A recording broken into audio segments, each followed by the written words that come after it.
In lowering the bar for God's love,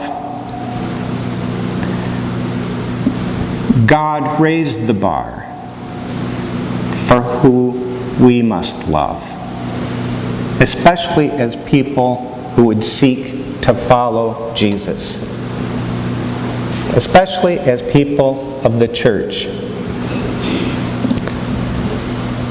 This can be hard. Zacchaeus was not beloved. He was greatly non-beloved. The crowd hated the fact that Jesus went to Zacchaeus' house because of who Zacchaeus was. Not character-wise, but because of what he did for a living. And their hatred towards Zacchaeus was so strong. Now get this, it was so strong that they questioned Jesus. Their faith that brought them to line up in this crowd made them, it was frittered away by the fact that their prejudice against Zacchaeus was stronger. Zacchaeus, of course, was a tax collector, and that's a loaded phrase in the Bible. And I think that whoever wrote this story knew that. He picked possibly one of the worst jobs that a Jewish person could have at that time, because a tax collector was in cahoots with the Roman government. So they collected taxes from the Jews and gave it to the Romans. The Romans, in turn, had an oppressive government system. And so they were seen as collaborators, turning against their own people. It was a job that was really poorly regarded. And I think that the reason why this story is in there, there's my only thing I remember from my law school days as far as Latin is a fortiori, all right, which is even more so. So Jesus loved Zacchaeus, so a fortiori, Jesus loved everyone. Everyone. If he can even love somebody who participates in a system that is oppressive, then of course there isn't a one of us that Jesus, reflecting God's love, doesn't love. Now, another neat detail about this story is, you notice, Jesus never says, Zacchaeus, salvation has come to this house. Now go quit that job. Go get a decent job. And the story also doesn't say that after Zacchaeus received this visit, that he said, you know what, God, or Jesus, I've had this great transformation, which he did. I've had this great transformation. Therefore, I'm going to quit my job. Zacchaeus, Monday morning, showed up, presumably, and continued his work. Now, it does say, of course, that he gave half his possessions to the poor. It even says, if I have defrauded anyone, then I will pay them back. Another small detail in the story, if. Now Zacchaeus has already had this transformation. He said, look, I'm giving half of everything away. This is a guy who has had an experience that if he remembered really, really defrauding somebody, invariably he would have said, oh, wow, and here's a list of 10 people that I've really done wrong by. He said, if I have, I will go into a time of consideration, and if I've defrauded anybody, I'll pay them back. We don't even know that Zacchaeus was a person of ill repute. Well, he was a person of ill repute, but a bad person. All right? Simply, we know Zacchaeus was a pariah. because of his job. In Hebrew, the name Zacchaeus means pure. When names are used in the Bible, often they have a meaning. Jesus changed Peter's name to Peter because it meant rock. Abram's name was changed to Abraham. There's countless moments when name changes signaled a change. Zacchaeus had the same name before, same name after. Pure. I've been thinking of this because I was preaching today, and also because this is the time of the year when our senior high graduates and our college graduates have one foot out the door on their way to college or whatever path they've chosen for themselves. Some are taking time off to work for the Peace Corps or to have adventures that they want to have before they get involved in college. And I think about what I want for them, and it's probably the same that you do, especially if you're a parent, that ultimately they'll find a vocation. Especially if they're living with you, you probably wish that. Is they'll find a vocation. One that will use their skill set. One that will be a blessing to the world. One that will fulfill a sense of call for them in this world. And that you as parents or grandparents or aunts and uncles won't have to say, well, my nephew is tax collector, or whatever today's version of that would be. I'm going to shut this door here because they're drumming downstairs. If you look at any job, I think you can find somebody who has an objection to it. And I'm going to start with mine. Pastors. I have had to answer for the Inquisition so many times in my career, and I'm not even kidding you. But the church, of course, what's that? And I'm not even Catholic, thank you. I know. And, okay, I'm off book now. 2, 3, 4. And but there are things, the church, of course, can be linked to a lot of trouble in society. And when wars break out, people say, oh, how can you be involved in the church? And I do get this from my friends. How can you be involved in the church? Religion is the source of all the war in this world, all the division. How can you be involved? How are you not a leech on society? And that's just my second career. My first career was as a lawyer. It's like I can't get a break. I can't get a break.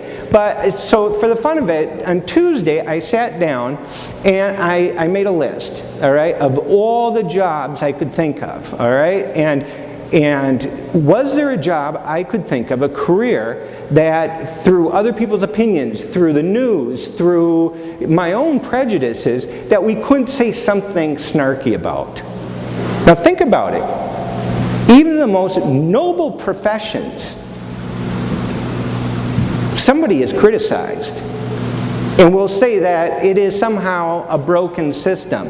And the people who take jobs in those systems are perpetuating a broken system. The only one I could come up with, by the way, firefighter. I can't think of a bad thing about firefighters. And so I figured that if now in July, the unemployment rate went from 8.2% to 8.3%. All right? If we said to our kids, I want you to be a firefighter. That's it. That's the only thing that Tom could figure out you can't say anything bad about it, and I don't want you to be abused. Because nobody likes to be abused about their work, am I right? We spend so gosh darn much time doing it.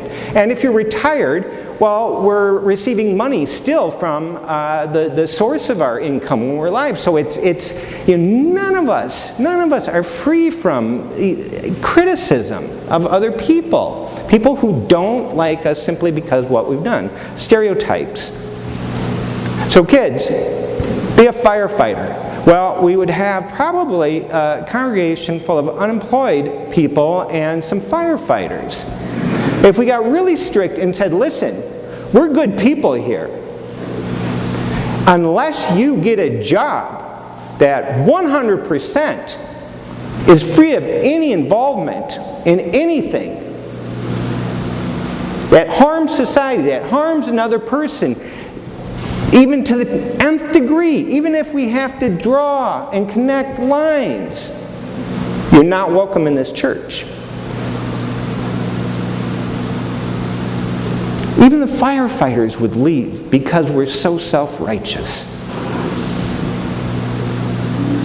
Our careers as ministers, all of us, would not be above criticism. The crowd turned on Jesus because their stereotypes motivated them so.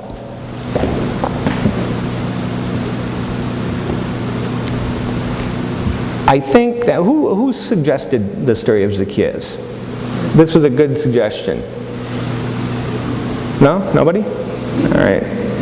I think this is a good one because it speaks to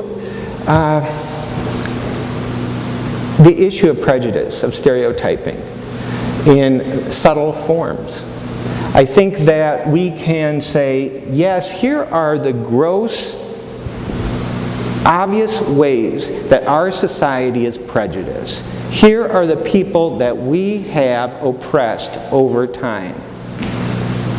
And then there's a layer of what I'd call socially acceptable prejudice. You know, when we're sitting around and we say, let's hack on baristas at Caribou Coffee. God, the baristas at Caribou Coffee, what a bunch of scams. And it's still the same energy. It's still hate. But until we get rid of it at every level, we can go out, we can do in society. But as long as we can't treat each other decently, the foundation upon which we build our efforts is going to crumble, just as the Roman government crumbled. Zacchaeus worked within it. It ultimately crumbled. A bad system will ultimately crumble. Jesus said about Zacchaeus, he's a son of Abraham. And that's a pretty heavy-duty thing to say. That's not just saying he's a good guy.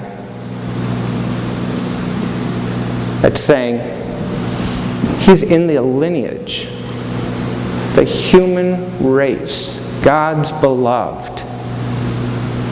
Whatever you think of him, he is a son of Abraham.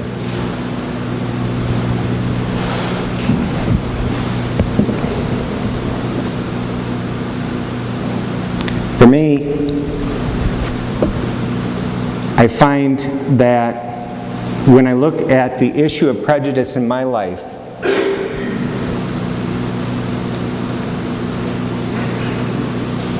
I become uncomfortable when I say I have to love somebody or remind myself that I have to love somebody. That is when I know I'm truly tackling a prejudice.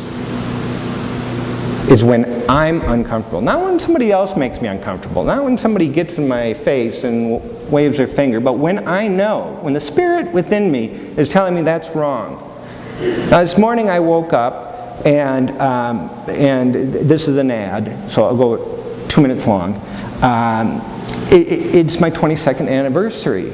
And so, you know, I'm in a good mood because somebody has put up with me for 22 years. And I made the mistake of reading the news.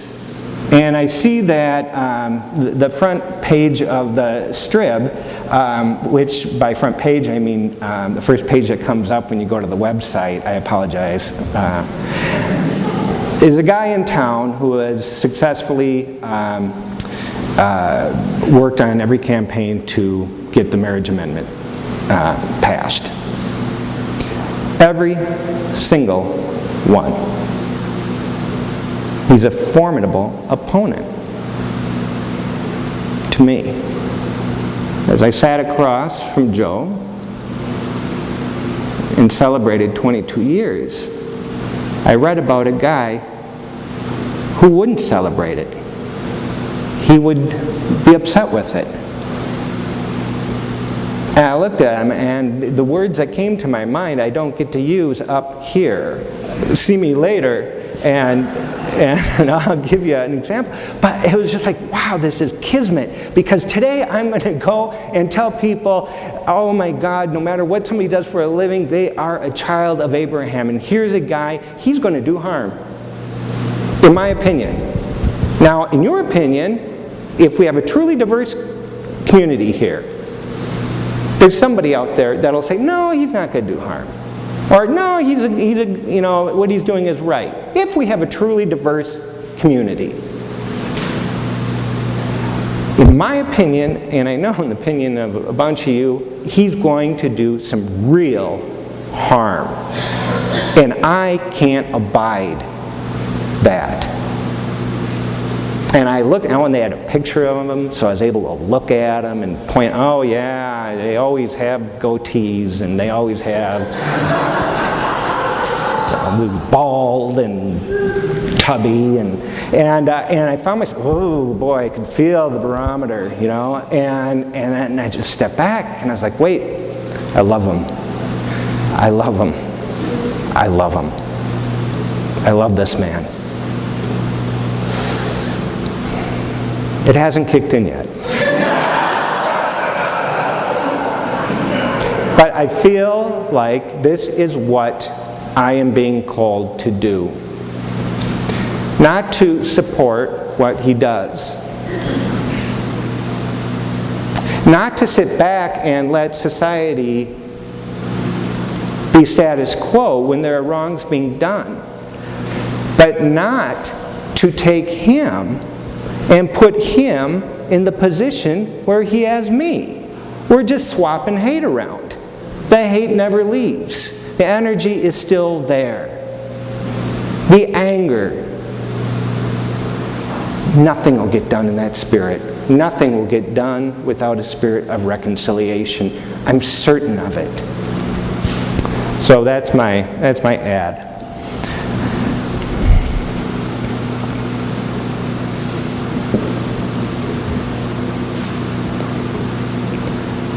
Last week I said that the message that we have here in the church, not just McAllister Plymouth, but the Christian church, is a radical one. And I don't use that with any sense of hyperbole. It really is a radical one because it calls us to tap deep into our hearts. If we believe that the Spirit of God resides in all people, to not only access that Spirit in ourselves, that Spirit of love when we don't feel like it, and then to look back, whatever level of prejudice we have, whether it's skin color, gender, sexual orientation, career, whatever way we differentiate other people, and it asks us to love. And that is a radical notion. Jesus said, "Whosoever will may come."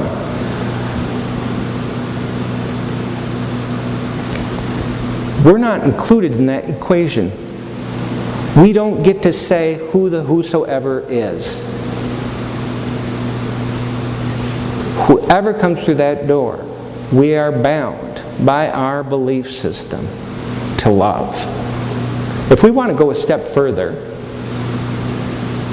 we will seek to attract people who are not exactly like us in even the most subtle ways, so that we can really practice the whosoever, to get out of that country club approach of church and into one where, wow, church is a challenge on Sunday mornings because so-and-so is there.